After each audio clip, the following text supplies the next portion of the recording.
નમસ્કાર. ક્યારે એવો વિચાર આવ્યો છે કે સમાજમાં અમુક લોકોને આટલું બધું માન કેમ મળે છે?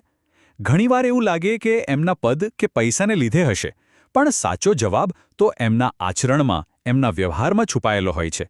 તો આજે આપણે એ જ સમજવાના છીએ કે વિનમ્ર આચરણથી સાચું સામાજિક સન્માન કેવી રીતે મેળવી શકાય. અને આપણે જે કંઈ પણ વાત કરવાના છીએ એનો આધાર છે પંડિત શ્રીરામ શર્મા આચાર્યજી દ્વારા લખાયેલું એક ખૂબ જ પ્રેરણાદાયક પુસ્તક સજ્જનતા ઓર મધુર વ્યવહાર.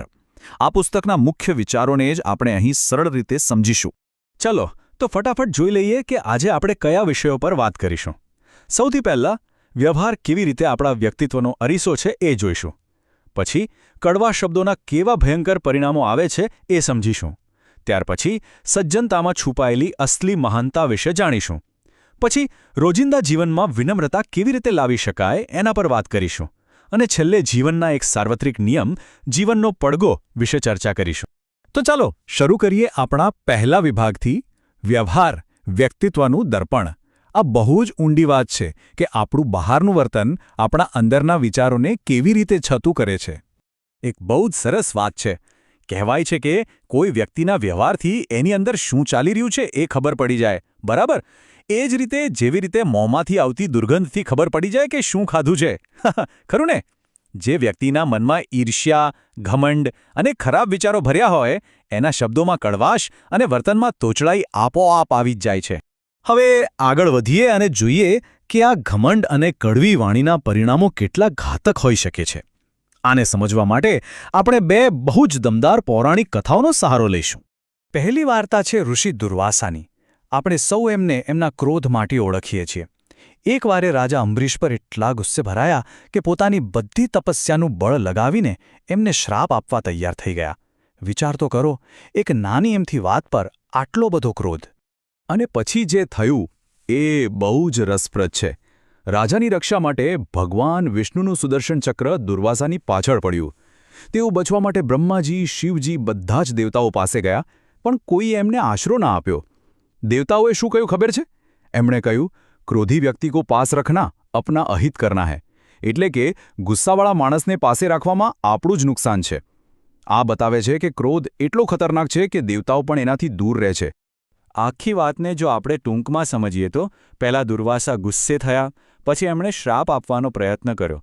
પરિણામે એમને કોઈએ મદદ ન કરી અને એકલા પડી ગયા. અને છેવટે એમને એ જ રાજા પાસે માફી માંગવા જવું પડ્યું જેમનું એ અપમાન કરી રહ્યા હતા. આ સ્પષ્ટ બતાવે છે કે એમનો પોતાનો જ ગુસ્સો એમના અપમાનનું કારણ બન્યો. હવે બીજી વાર્તા પર જઈએ એ પહેલાં એક નાની પણ બહુ જ મહત્વની વાત સમજી લઈએ. એક હોય છે નિર્દોષ વિનોદ, એટલે કે હસી મજાક જે બધાને ખુશ કરે છે, અને બીજું હોય છે ઉપહાસ, એટલે કે કોઈની મજાક ઉડાવવી, કોઈને નીચું દેખાડવું. આ બંનેમાં જમીન આસમાનનો ફરક છે. એક ઋષિકુમાર હતા, સહસ્પાદ. એમને બીજાની મજાક ઉડાવવામાં બહુ મજા આવતી. એકવાર એમણે ભરી સભામાં એક બીજા ઋષિની મજાક ઉડાવી, કારણ કે એમને સાપથી ડર લાગતો હતો. પેલા ઋષિને એટલું અપમાન લાગ્યું કે એમણે ગુસ્સામાં આવીને સહસ્પાદને શ્રાપ આપી દીધો કે તારે પોતે સાપ બનીને જન્મ લેવો પડશે. જુઓ, થોડાક શબ્દોનું કેટલું ભયંકર પરિણામ આવ્યું. તો આપણે જોયું કે ઘમંડ અને કઠોર શબ્દોનું પરિણામ કેવું હોય છે. પણ હવે સવાલ એ છે કે જો આ બધું ખોટું છે તો પછી સાચી મહાનતા, સાચી શક્તિ છે શેમાં? ચાલો હવે એ શોધીએ. તો મૂળ પ્રશ્ન એ જ છે કે સાચી મહાનતા છે શું? શું એ સત્તામાં છે, પૈસામાં કે પછી જ્ઞાનમાં? ના, આનો જવાબ કંઈક અલગ જ છે.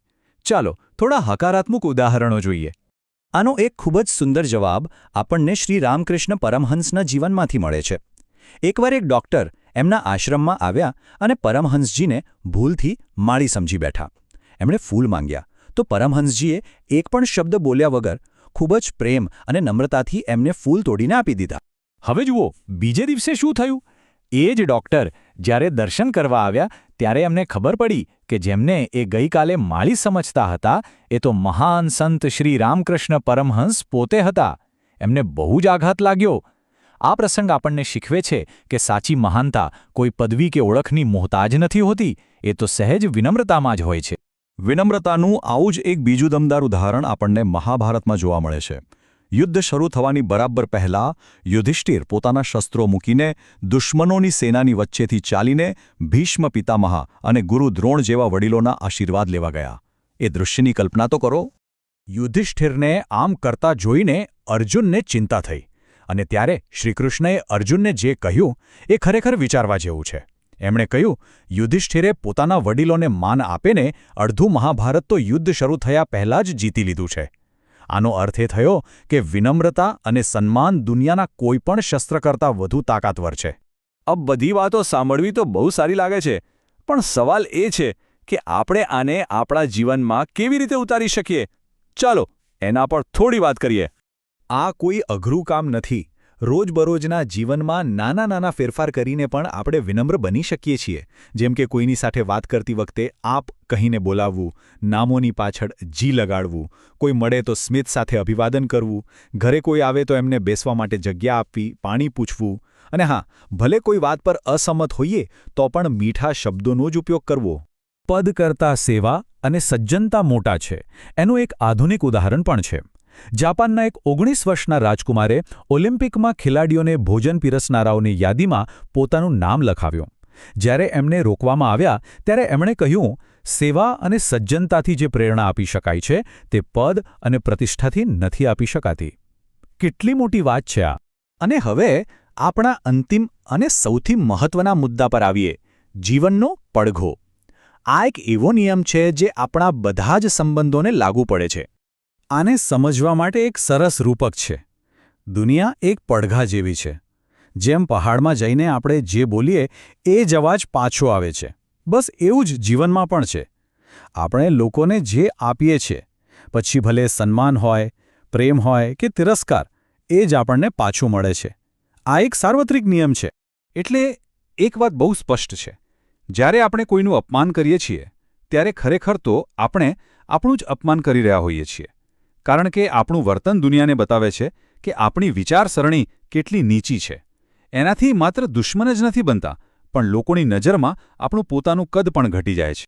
તો આ બધી ચર્ચાનો સાર શું છે? બસ એટલો જ કે આપણું આચરણ જ આપણી સાચી ઓળખ છે.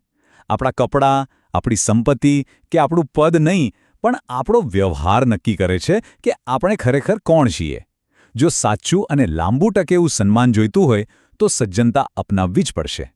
ચાલો આજથી જ આપણા વ્યવહારમાં એક નાનકડો સારો ફેરફાર લાવવાનો પ્રયત્ન કરીએ.